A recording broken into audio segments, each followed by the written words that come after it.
रोज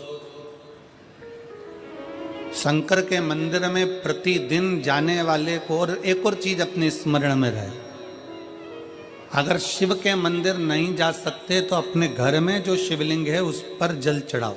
और यदि आप अपने शंकर के घर में शिवलिंग पर भी जल नहीं चढ़ा पा रहे हो तो किसी बेलपत्री का वृक्ष हो, उस वृक्ष के नीचे भी जल चढ़ाओ।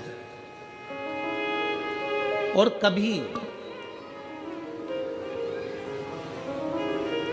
मौका मिल जाए, कभी भगवान शंकर की बड़ी करुणा हो जाए, भगवान शंकर की बड़ी उदारता हो जाए, भगवान शंकर की बड़ी कृपा हो जाए, बड़ी कृपा हो जाए, भगवान शंकर जिस दिन तुम्हारे ऊपर बड़ी कृपा कर दे, किसी सोमवार को 3 नियम बना लो। जिस दिन मेरा भोले बाबा तुम पर कृपा कर दे उस दिन सोमवार का एक नियम बनाओ कि महीने का एक सोमवार मुझे ऐसा करना है, 3 नियम धारण करना है महीने के सोमवार को। पहला, सुबेरे जाकर शंकर भगवान को 1 लोटा जल चढ़ाना है। दूसरा, दोपहर के समय पर जाकर मुझे बेलपत्री के वृक्ष के नीचे एक चावल का दाना रखकर बेलपत्री की 7, 11, 21, 108, 51 जितनी परिक्रमा आप लगा सकते हो वो लगाना है। और तीसरा, बेलपत्री के वृक्ष के नीचे और शंकर के मंदिर के दरवाजे पर मुझे एक घी का दीपक लगाना है। बस ये 3 नियम जिसने महीने में एक बार ले लिया, समझ लो उसको पीछे हटने की जरूरत ही नहीं, वो आगे ही बढ़ेगा। महीने के किसी एक सोमवार का ऐसा नियम बना लो कि मुझे 3 नियम धारण करना है। महीने के किसी भी एक सोमवार को हम ये नहीं कहेंगे कि तुम सोमवार 5 पढ़ रहे हैं तो 5 को करो, 4 पढ़ रहे हैं तो 4 को करो, 3 पढ़ रहे हैं तो 3 को करो।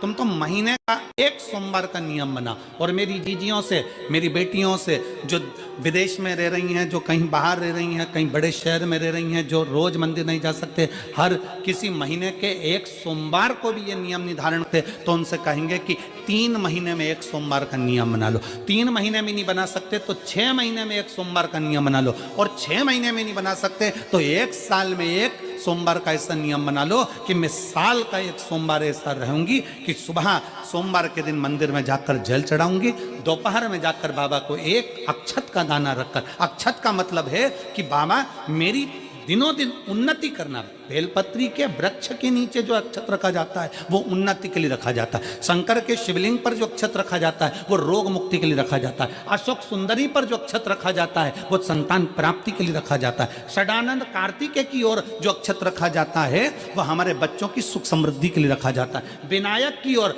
गणेश जी की ओर जो अक्षत रखा जाता है वह हमारे घर में कोई मंगल कार्य आ जाए उसके लिए रखा जाता है। और जो पीठिका होती है जिसपे शिवलिंग रखा होता है, पार्वती जी का हस्तकमल, उस पर अक्षत रखा जाता है तो नारी के अखंड सौभाग्य के लिए रखा जाता है। अक्षत रखने का भी तरीका है। एक चावल का दाना कहां रखा जाता है, क्यों रखा जाता है, कैसे